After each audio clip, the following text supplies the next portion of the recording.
এই একটা floor plan. তো এখানে 4টা বেডরুম, একটা ডাইনিং ড্রয়িং মিলে একটা রুম আছে, একটা কিচেন, 2টা টয়লেট এবং একটা 3 ভাঙা সিঁড়ি আছে। তো ভিডিওটা টাইমবেন না, অবশ্য 3 ভাঙা সিঁড়িটা কীভাবে মিলাবেন সম্পূর্ণ ভিডিওটা দেখলে আপনারা বুঝতে পারবেন। আমি আপনাদেরকে হিসাব করি দেখাবো। তো এখানে এইভাবে আছে 29 ফিট, এইভাবে আছে 57 ফিট, তাহলে 1073 ফিট স্কোয়ার ফিট হইলে সুন্দর একটা ডিজাইন হয়। যে যা প্রয়োজন এখানে সব কিছুই দেওয়া আছে, দিয়ে সাজানো হয়েছে এই প্ল্যানটা। তো এখানে এই বেডরুমটা আছে 11 ফিট 7 ইঞ্চি প্লাস 12 ফিট। এই বেডরুমটা আছে 11 ফিট 7 ইঞ্চি প্লাস 12 ফিট। আর এই বেডরুমটা আছে 11 ফিট 7 ইঞ্চি প্লাস 12 ফিট। এই বেডরুমটা আছে 11 ফিট 7 ইঞ্চি প্লাস 12 ফিট। আর এই যে ডাইনিং রুমটা দেখতেছেন, এটা ড্রয়িং রুম ডাইনিং রুম হিসেবে ব্যবহার করতে পারবেন। এটা এমনি আছে 11 ফিট 2 ইঞ্চি, আর ঠিক এভাবে আছে 20 ফিট 7 ইঞ্চি। আর এখানে এই যে টয়লেটটা আছে ওপেন টয়লেট, এটা 7 ফিট প্লাস 4 ফিট।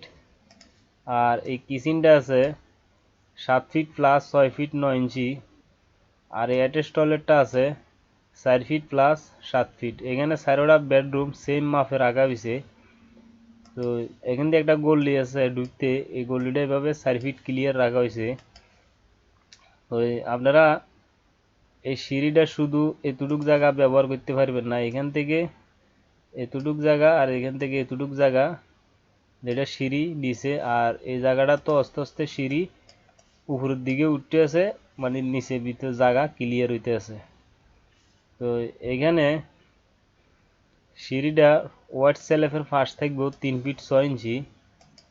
তো সর্বপ্রথম সিঁড়িটা আপনারা ফ্লোর থেকে এই ল্যান্ডিংটা ঢালাই দিবেন 3 ফিট 6 ইঞ্চির মধ্যে যায়, এবং ওয়াইড সেলের ফাঁসও 3 ফিট 6 ইঞ্চি। 3 ফিট 6 ইঞ্চিতে যখন প্রথম ল্যান্ডিংটা ঢালাই দিবেন ফ্লোর থেকে মাপ লই, তখন এখানে 7টা ধাপ দিই এদিকে মিলবো, 6টা ধাপ, আর একটা ধাপ হলো সিঁড়ির ল্যান্ডিং। আবার এখানে ফ্লোর থেকে এই ল্যান্ডিংটা মাপলে ঢালাই দিবেন 6 ফিট 6 ইঞ্চি, আর বাকিটা ডাইরেক্ট 10 ফিটের ছাদের মধ্যে যায়, বরাবর সিঁড়িটা মিলে যাব। আমি এখানে যেভাবে মাপটা দিছি, যদি এইভাবে মাপ আপনারা ধাপ গনি গনি মাপ দিবেন, প্রতিটা ধাপ 6 ইঞ্চি প্লাস 10 ইঞ্চি। আর ওয়াইড ল্যান্ডিং এবং ল্যান্ডিংয়ের যে জায়গাটা আছে এই জায়গাটা 3 ফিট এইভাবে 6 ইঞ্চি, এভাবে 3 ফিট 6 ইঞ্চি, এইভাবে হিসাব করি মাপ দিয়ে সিঁড়িটা ঢালাই দিবেন, বরাবর মিলিয়ে দেবো, একটু বেশ কমাইতো না। তো এখানে কলম দেওয়া হয়েছে 1 2 3 4 5 6 7 8 9 10 11 12, মাত্র 12টা কলমের উপরে 1073 ফিট স্কোয়ারের মধ্যে সুন্দর একটা ঘরের ডিজাইন হয়।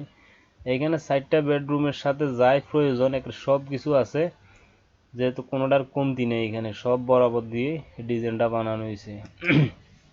তো আমি এগুলো হলো ঘরের জানালা, এগুলো রুমের জানালা, জানালা এগুলো রুমের জানালা, এগুলো রুমের জানালা। যদি আপনাদের জায়গা থাকে অবশ্যই আপনারা চাইলে বারান্দা দিতে পারেন, জায়গা থাকলে, যদি জায়গা থাকলে ছান বারান্দা দিতে পারেন, না থাকলে না দিলে নাই, কোনো সমস্যা নাই, বারান্দা না দিলেও কোনো সমস্যা নাই, আর থাকলে দিতে পারেন, সমস্যা নাই। তো এখানে আমি যেভাবে মাপটা দিছি দেওয়ালটা পিলারে কোন সাইডে গেছে, যদি এভাবে দেন আর এই মাপটা বরাবর আপনারা রাখেন, তাহলে অবশ্যই আমি এখানে যে মাপটা ক্লিয়ার দেখতে আছেন রুমের ভিতরে, এটা ক্লিয়ার মাপ দেওয়াল দিবের পরও এই মাপটা পাইবেন। অবশ্য আপনারা এই মাপটা বরাবরই পাইবেন, বেশ কমিত না। যদি আরও বড় করেন, যে আমাদের আরও বড় প্রয়োজন রুমগুলো বা সে টয়লেট কিচেন, তাহলে অবশ্যই আরও বড় করে দিতে পারেন। আর যদি ছোটো করতে চান যে আমার জায়গা হয় না আর একটু ছোটো করবো, তাহলে আর একটু ছোটো করে দিতে পারেন, কোনো সমস্যা নেই। তো এই ধরনের ফ্রি ফ্লোর প্ল্যান যদি সবসময় দেখতে চান তাহলে অবশ্যই আমার চ্যানেলটা সাবস্ক্রাইব করে রাখেন।